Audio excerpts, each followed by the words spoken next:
জনাইছো আজি ৰাতিপুৱাৰ প্ৰথমটো ব্ৰেকিং নিউজ। কেতিয়া ন্যায় পাব হিয়াৰ আমঠু জুবিন গাৰ্গে। জুবিন গাৰ্গৰ মৃত্যুৰ চাৰ্জশ্বিটক লৈ ডাঙৰ ঘোষণা ৰাজ্যৰ মুখ্যমন্ত্ৰী ডক্টৰ হিমন্ত বিশ্ব শৰ্মাৰ। এক ডাঙৰ খবৰ জনাইছো সমগ্ৰ ৰাজ্যবাসীক, কেতিয়া ন্যায় পাব জুবিন গাৰ্গে। জুবিন গাৰ্গৰ মৃত্যুৰ চাৰ্জশ্বিটক লৈ ডাঙৰ ঘোষণা মুখ্যমন্ত্ৰী ডক্টৰ হিমন্ত বিশ্ব শৰ্মাৰ। আৰু অহা সপ্তাহৰ ভিতৰতে দাখিল কৰা হ'ব জুবিন গাৰ্গৰ ঘটনাৰ চাৰ্জশ্বিট। 10 ডিচেম্বৰৰ পূৰ্বেই আমাক প্ৰতিবেদন দিব SIT-য়ে। আৰু অহা সপ্তাহত SIT-য়ে চাৰ্জশ্বিট দাখিলৰ তাৰিখ নিজেই জনাব। 18 ডিচেম্বৰ আমাৰ শেষ সময়সীমা, আৰু 18 ডিচেম্বৰ আগতেই আনকি 8, 9, 10 তাৰিখৰ ভিতৰতেই SIT-য়ে চাৰ্জশ্বিট দাখিল কৰিব। আৰু 2-এটা দিন ইফাল সিফাল হ'লেও অহা সপ্তাহতে আহি যাব চাৰ্জশ্বিটৰ প্ৰতিবেদন। আৰু জুবিনৰ ঘটনাৰ চাৰ্জশ্বিটক লৈ পুনৰ ডাঙৰ মন্তব্য ৰাজ্যৰ মুখ্যমন্ত্ৰীগৰাকীৰ। কেতিয়া ন্যায় পাব হিয়াৰ আমঠু জুবিন গাৰ্গে, তাক লৈ সমগ্ৰ অসমবাসী ৰাইজ এতিয়া বাট চাই আছে, প্ৰশ্ন কৰিছে। আৰু জুবিন গাৰ্গৰ মৃত্যুৰ চাৰ্জশ্বিটক লৈ ৰাজ্যৰ মুখ্যমন্ত্ৰী ডক্টৰ হিমন্ত বিশ্ব শৰ্মাই এই সময়ত কৰিছে এক প্ৰকাৰ ডাঙৰ ঘোষণা। অহা 18 ডিচেম্বৰৰ আগতেই দাখিল কৰা হ'ব হিয়াৰ আমঠু জুবিন গাৰ্গৰ চাৰ্জশ্বিট। জনাইছোঁ ৰাতিপুৱাৰ আৰু এটি ব্ৰেকিং নিউজ। আমি আকৌ জেহাদ কৰিব লাগিব, মুছলমানৰ জীৱন ধ্বংস কৰি দিয়া হৈছে। সদনত এইবাৰ মুছলমান সংসদৰ গৰ্জন দেখিবলৈ পোৱা গৈছে। এক ডাঙৰ খবৰ জনাইছোঁ সমগ্ৰ ৰাজ্যবাসীক, জেহাদৰ সমৰ্থনত সদনত মুছলমান সংসদৰ বিস্ফোৰক মন্তব্য। আমি পুনৰ জেহাদ আৰম্ভ কৰিব লাগিব। ভাৰতত মুছলমানৰ জীৱন ধ্বংস কৰি দিয়া হৈছে আৰু বাৰে বাৰে মুছলমানক দুখ কষ্ট দি থকা হৈছে। সাংসদ মৌলানা মহিবুল্লাহ নাদভিৰ এই মন্তব্যই লগাইছে এতিয়া তোলপাৰ।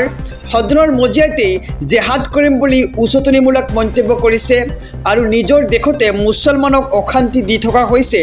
দেশৰ স্বাধীনতা আন্দোলনত শ্বহীদ হোৱা মুছলমানকো অপমান কৰিছে।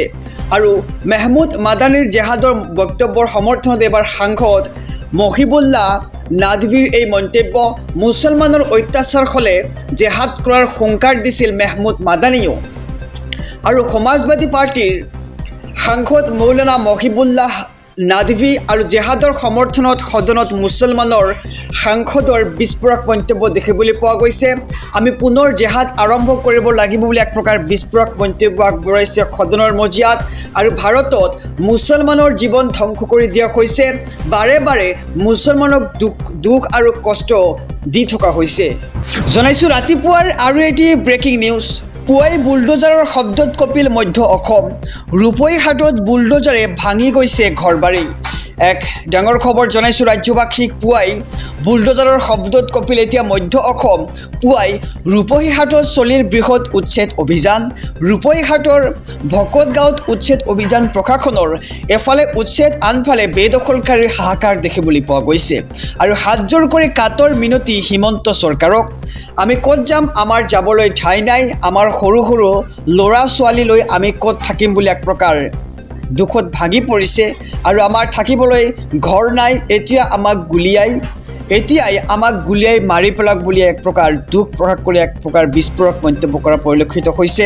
পুৱাই ৰূপৈহাটত চলিল বৃহৎ উচ্ছেদ অভিযান। আৰু ৰূপৈহাটৰ ভকত গাঁৱত উচ্ছেদ অভিযান প্ৰশাসনৰ। এফালে উচ্ছেদ আৰু আনফালে বেদখলকাৰীৰ মাজত হাহাকাৰ দেখিবলৈ পোৱা গৈছে। আৰু হাতজোৰ কৰি কাতৰ মিনতি কৰিছে হিমন্ত চৰকাৰক। জনাইছোঁ আৰু এটি ব্ৰেকিং নিউজ। প্ৰাক্তন মুখ্যমন্ত্ৰী সৰ্বানন্দ সোণোৱালৰ দাবী, নৰেন্দ্ৰ মোদীৰ বাবেই পুনৰ অসমত হ'ব বিজেপিৰ চৰকাৰ।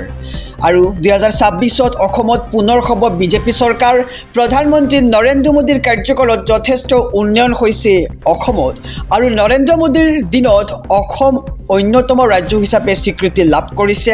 প্ৰধানমন্ত্ৰী নৰেন্দ্ৰ মোদীৰ ওপৰত বিশ্বাস আছে অসমবাসী ৰাইজৰ। আৰু প্ৰধানমন্ত্ৰী নৰেন্দ্ৰ মোদীৰ বাবে আগন্তুক দিনত অসমত হ'ব NDAৰ চৰকাৰ। আৰু সংবাদমেলত এই দাবী জনাইছে কেন্দ্ৰীয় মন্ত্ৰী সৰ্বানন্দ সোণোৱালে। 2026-ত অসমত পুনৰ হ'ব বিজেপি চৰকাৰ। প্ৰধানমন্ত্ৰী নৰেন্দ্ৰ মোদীৰ কাৰ্যকালত যথেষ্ট উন্নয়ন হৈছে আমাৰ অসমত। আৰু নৰেন্দ্ৰ মোদীৰ দিনতেই অসম অন্যতম ৰাজ্য হিচাপে স্বীকৃতি লাভ কৰিছে। প্ৰধানমন্ত্ৰী নৰেন্দ্ৰ মোদীৰ ওপৰত বিশ্বাস আছে অসমবাসীৰ। জনাইছোঁ আৰু এটি ব্ৰেকিং নিউজ। BTC-বাসীৰ বাবে আহি গ'ল ভাল তথা ডাঙৰ খবৰ। প্ৰতিটো দৰিদ্ৰ পৰিয়ালে লাভ কৰিব চৰকাৰী পকী ঘৰ। বিটিচিবাসীৰ বাবে আহি গ'ল ভাল খবৰ। প্ৰতিটো দৰিদ্ৰ পৰিয়ালে লাভ কৰিব চৰকাৰী পকী ঘৰ আৰু কোনো পৰিয়াল কেঁচা ঘৰত থাকিব নালাগে। 9 ডিচেম্বৰৰ পৰা প্ৰতিটো দৰিদ্ৰ পৰিয়ালে লাভ কৰিব চৰকাৰী পকী ঘৰ আৰু 12 ডিচেম্বৰৰ পৰা আৰম্ভ হ'ব বিটিচিত অৰুণোদয় আঁচনিৰ প্ৰক্ৰিয়া। বিটিচি নিবনুৱা যুৱক যুৱতীসকললৈও ভাল খবৰ বিটিচি প্ৰধান হাগ্ৰাম মহিলাৰীৰ আৰু বিটিচিত নতুন বহু চাকৰি ওলাব আৰু 50 কোটি টকা আত্মসহায়ক গোটৰ মহিলাসকলৰ বাবে ধাৰ্য কৰা হৈছে ইতিমধ্যেই। আৰু এই মন্তব্য বিটিচি প্ৰধান হাগ্ৰাম মহিলাৰীৰ। বিটিচিবাসীৰ বাবে আহি গ'ল ভাল তথা ডাঙৰ খবৰ। প্ৰতিটো দৰিদ্ৰ পৰিয়ালে লাভ কৰিব চৰকাৰী পকী ঘৰ আৰু অৰুণোদয় আঁচনিৰ সুবিধা আৰু প্ৰতিটো দৰিদ্ৰ পৰিয়ালে লাভ কৰিব চৰকাৰী পকী ঘৰ। কোনো পৰিয়ালে কেঁচা ঘৰত থাকিব নালাগে। 9 ডিচেম্বৰৰ পৰা প্ৰতিটো দৰিদ্ৰ পৰিয়ালে লাভ কৰিব চৰকাৰী পকী ঘৰ আৰু 12 ডিচেম্বৰৰ পৰা আৰম্ভ হ'ব অৰুণোদয় আঁচনি। জনাইছোঁ আৰু এটি ব্ৰেকিং নিউজ।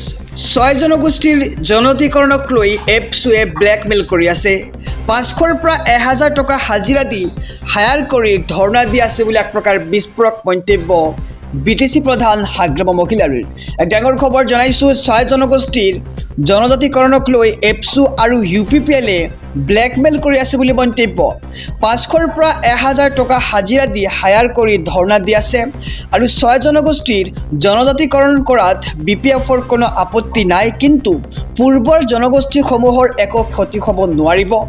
6 জনগোষ্ঠীক জনজাতিকৰণ কৰাক লৈ পূৰ্বে এপছুৱে NOCও দিছে আৰু এপছুৱে দিল্লীত কৰি অহা আলোচনা ৰাইজে লাহে লাহে গম পাব আৰু নিৰ্বাচনত হাৰি UPPLে BPFক হলঠেগত পেলাব বিচাৰিছে আৰু এপছুৱে ল'ৰা ছোৱালীসকলক 500ৰ পৰা 1000 টকা হাজিৰা দি হায়াৰ কৰি ধৰ্ণা দিয়াইছে আৰু এপছুৱে 2006 চনতেই NOC দিছিল আৰু প্ৰমোদ বড়োৰ দিনত পোৱা চাকৰিৰ চলিছে তদন্ত আৰু কৰ্তন কৰা হ'ব পাৰে বহু চাকৰি।